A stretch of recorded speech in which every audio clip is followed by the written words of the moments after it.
अक्लमंद बहू। श्रुति का व्यवहार अपनी सास के प्रति बिल्कुल अच्छा नहीं था। वो अपनी सास को सिर्फ घर पे बोझ ही समझती थी। इतना राशन लाना पड़ा इस महीने, पैसे आते हैं हाथ में और चले जाते हैं, और ऐसे में आपकी माँ के खर्चे अलग।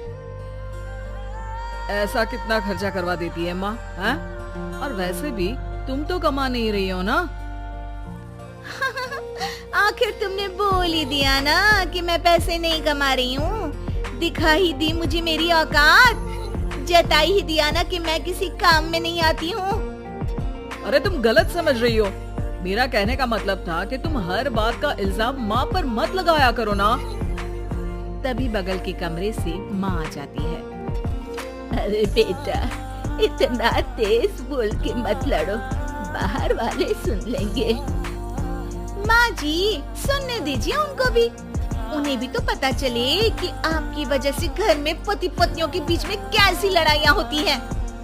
अरे बहू, मेरी वजह से मैंने तो तुम दोनों को कभी ये नहीं दिखाया कि मेरे लिए लड़ो। माँ आप जाइए यहाँ से, मैं बात कर रहा हूँ ना। लेकिन बात तो मेरी हो रही है ना, तो मुझे तो बोलना ही पड़ेगा। बताओ बहू, क्या दिक्कत है तुम्हें मुझसे?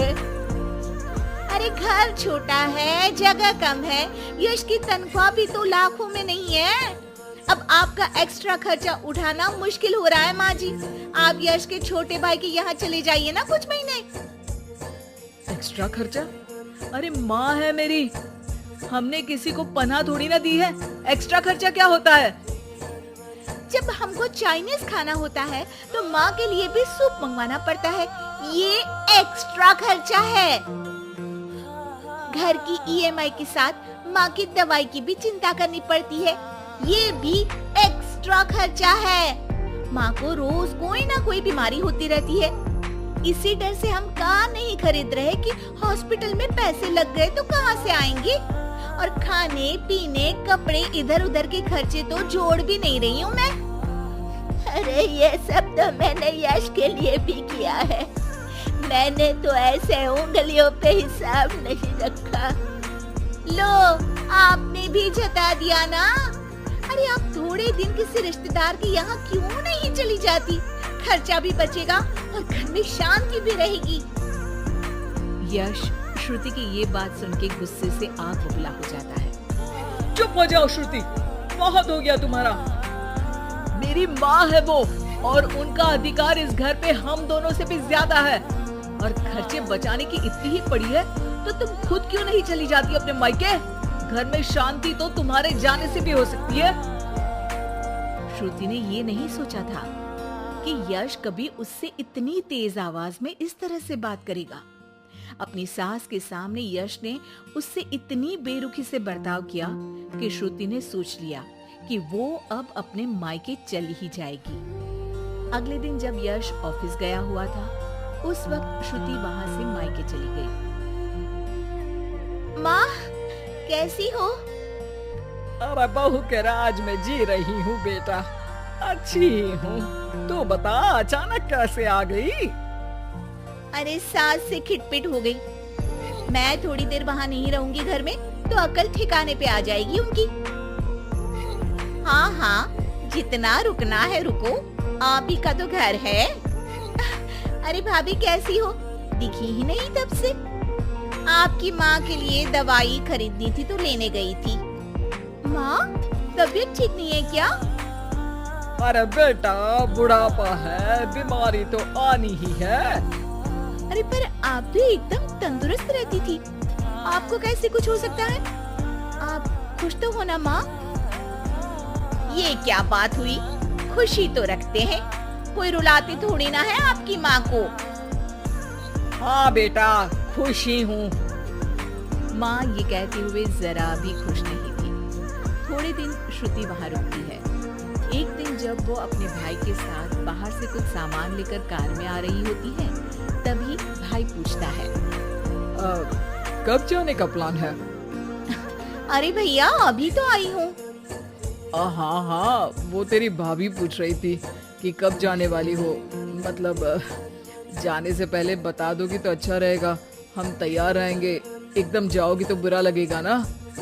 हाँ भैया, बता दूंगी भैया। अच्छा, वैसे हुआ क्या था तुम्हारे और तुम्हारे पति के बीच? हमारे बीच कोई लड़ाई नहीं हुई थी भैया, वो तो सास की वजह से लड़ाई हुई, इसलिए आना पड़ा। आप चिंता मत करिए, मैं जल्दी चली जाऊंगी। अरे नहीं नहीं, रुकना। अरे तू घर में है तो शांति भी रहती है। क्या मतलब?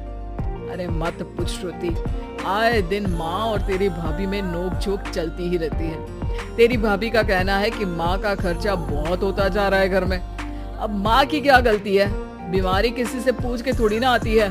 तेरे सामने वो कुछ नहीं बोल रही है, तेरे जाते ही माँ को ताने मारने लगेगी। और आप कुछ नहीं बोलते? मैं बोलूंगा तो मायके चली जाएगी गुस्से में। श्रुति ये जवाब सुन के चुप हो जाती है। उसे एहसास होता है जैसे ये उसकी भाभी की नहीं, उसी की बात हो रही है।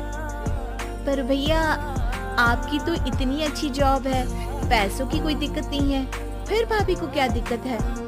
अरे किसी को पालने के लिए मन में प्यार होना चाहिए श्रुति। जेब का पैसा भी जरूरी होता है, लेकिन नियत हो तो कम में भी खुश रहा जा सकता है। श्रुति उसके बाद कोई सवाल नहीं करती है और जाके सीधे अपने भाभी से कहती है, भाभी, आप माँ को अच्छे से नहीं रखती हो। भैया इतना कमाते हैं, फिर भी आप माँ को सिर्फ इसलिए ताने मारती हो क्योंकि उनकी बीमारी के कारण घर से पैसा जाता है। आपको मेरी माँ से लड़ना नहीं चाहिए भाभी। अच्छा, तुम इतनी समझदार हो तो अपनी सास से क्यों लड़के आई हो? श्रुति की आंखों के सामने वो सारे पल आ जाते हैं जब जब उसने अपनी सास को परेशान किया। वो उसी वक्त अपना सामान पैक करती है और जाने लगती है। अरे तू तो रुकने वाली थी ना श्रुति? जाना पड़ेगा, सासू माँ बीमार रहती है, उनका ध्यान रखूंगी माँ। अरे पर तू तो उनसे लड़के आई है ना? माँ, मैं ये सोच के आई थी कि मेरे बिना उनकी अकल ठिकाने आ जाएगी पर मेरी ही अकल ठिकाने आ गई। और मैं अपनी सास का ध्यान रखूंगी तभी तो अपनी भाभी को ये बोल पाऊंगी कि वो भी अपनी सास का ध्यान रखा करे। श्रुति को कोई नहीं रोकता, वो वापस अपनी सास के पास चली जाती है। अब श्रुति और उसकी सास कम चीजों में ही ज्यादा खुशी के साथ रहने लगती है।